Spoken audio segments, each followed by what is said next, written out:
नमस्कार मंडळी, रामकृष्ण हरी. रामकृष्ण हरी. काय चालू आहे? काय नाही, बसला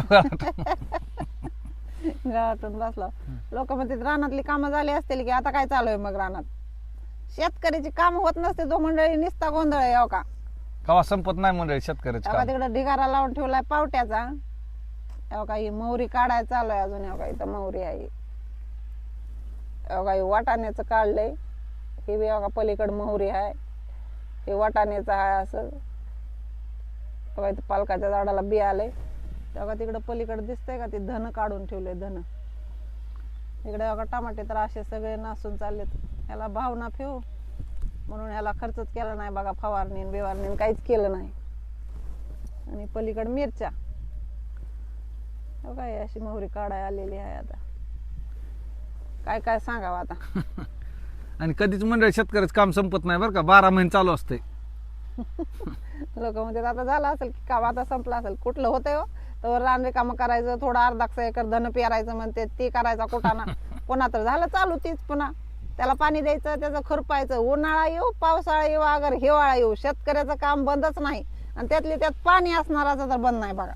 पाणी काय गप्प बसू देत नाही माणसाला. नाही, बसू देत नाही. काही ना काही काय करावं म्हणायचं, वाटतंय. उन्हाळ्यात पाणी हाय उन्हाळ्यात पाणी आहे, तसं कसं बसून ठेवायचं म्हणून आपण बसून राहायचं नाही. भले मग त्याचा फायदा हो अगर नाही हो, करीत राहायचं. किती वर्ष झालं कोथिंबीर करता हो नाना? 4-5 वर्ष झालं मंडळी पेरता बरं का. दर उन्हाळ्यात दरवर्षी उन्हाळ्यात पेरता बघा मंडळी. 4-5 वर्ष झाला असेल. फक्त एकदा ऐकली. 70,000ची का काहीतरी एकदा झाली बघा फक्त. नाहीतर हाय अशी पाळी घालायचा आणि रोटर करायचा. गेल्या वर्षी 27-28 हजार पाचशे गेले. गेल्या वर्षी तर बीच आणलं महागा मोलाचं मरणाचं. आलती बी चांगली कोथिंबीर, पण खुरपायच्या टायमाला जी मे मध्ये पावसानं चालू केलं ती खुरपू दिलं नाही. पण काय पुन्हा कोथिंबीरीला लई पाऊस जमत नाही. आणि सगळ्या वावरात पाणीच होतं. गेलं नासून गेली नासून सगळं. जागेवर. म्हणजे शेतकऱ्याला असलं नुकसान लय सहन बी करावं लागतं, त्याला इलाज नाही. दरवर्षी नवीन आद्य असते बरं का मंडळी. मागचं झालं की आपण पुढे सावध व्हायचं. मला तिसरंच होतं काहीतरी पुढं. आता म्हणलं का पुढच्या वर्षी नाही तसं उद्याचं काहीतरी. गेल्या वर्षी तर तिला वेगळाच राडा. पाऊसच आला इतका आला ते आला, बंदच नाही. कसला पाऊस मे महिन्यापासून जे चालू झाला ते पुरा त्याच्यातच गेला म्हणायचं पावसाळा सगळा. काय करणार आणि काय सुधारणार शेतकरी, आणि कशी सुधारणा करायची? दरवर्षी काहीतरी करायचं म्हणलं की नवीन वेगळं असतंय, त्यामुळे काय कळत नाही. पण तरी बी करायची काय मिठी सोडायची नाही बघा. एखाद्या बार का होईना लॉटरी लागल म्हणून आशा असते आपलं. एक व्हिडिओ बघितला होता मंडळी, असं डोक्यावर 12 लाख रुपये घेऊन आलेला. दुनिया सगळी धनीवरच पडली. पुन्हा तर नकझुकीचा डाव असतो आणि कशाचं काय. पुन्हा एकदा एखाद्याला परवडलं की पुन्हा सगळी त्याच्यात महाग लागल्यावर पुन्हा कुठला भाव आणि काय. आता 2 वर्ष झालं कोथिंबीरीला भावच नाही बघा. जसं असेल तसं असं. आता गेल्या वर्षी एवढं पाण्यानं जाऊन सुद्धा कोथिंबीरीला भाव नव्हता. काय त्या भावाचा तर गोंधळ असते किंवा. पण शेतकऱ्याची मिठी मात्र बंद नसती बघा. चला खरं करत राहायचं. चला हाय पाणी हाय रान, पेरा, काय होईल ते होईल. बी विकत आणायचं, खात पेरणीचा खर्च, स्वतःची मेहनत तर तशीच. ती तर काय वाऱ्यावरच असते स्वतःची मेहनत.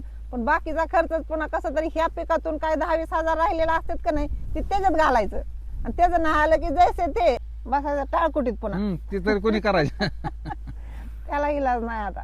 शेतकऱ्याला देरे हरीन पालगावरी म्हणून भेटणार आहे का? करीत राहायचं मंडळी, कसं असेल तसं. खाटाटोप करावी लागते. भेटलं तर चांगलंच आहे, नाही भेटलं तर त्याला इलाज नाही म्हणून द्यायचं सोडून. मग अजून सगळं एकदा रामबरोबर. अजून पुन्हा धन पेरायचं अजून. म्हणून मिठी काय बंद करायची नाही. परवडो अगर नाही परवडो, धन पेरीत राहायचं. म्हणजे ह्या वर्षी परवडल का नाही धन? मग सांगा बाबा कसं करावं ते.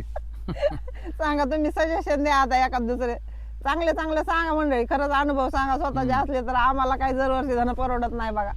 आता तुम्हीच सांगा पेरावं का नाही. लय जणांच्या जर कमेंट न आल्या तर पेरत ना बघा धन. मी नानाला पेरू देत नसते मग धन. मंडळी पेराय सांगा हो. पेरा भाव येईल असं म्हणले तर पेरू देणार नाही तर नानाला धनच पेरू देत नसते मी यावर्षी. पेरू की आता यावर्षी म्हणतात लय मोठं नाही पेरायचं, अर्धा एकर पेरायचं. मंडळी ह्यांना हलकं सालकं कसलं बसलं बी आणायला नाही जमत. 300-400 रुपयाचं. एक वर्षी जर मंडळी 450 रुपये किलोनं बी आणलं नाही का, टोकर फोडून घ्यायची बारी. लोक मंडळी जवळ घेऊन. आणि आमच्या ह्यांना तर फसवायला सगळीच येते बघा. लयच अवघड आहे. 450 रुपये कुठे बी असते किलोनं. येडेच काढते, काय करावं. इतकं मोठं पैसे गेलं एकर बर्धन. त्या तर माणसानं डबल पेरायला लावलं मंडळी. अजून काय सांगावं तुम्हाला. त्या त्याचं बी खपवायचं होतं का काय माहित नाही. उभा आडवं धन पेरलं. खुरपाई ना निस्ती फटफायची ती. खुरपाई लावलेल्या बाया सुद्धा कुरकुर त्यांची सहन करायला मी. ह्यांना काय आपलं पेरून रिकामं. असं बापडीचं धन पेरावं का नाही तेवढं कमेंट मध्ये सांगा बघा मंडळी आता.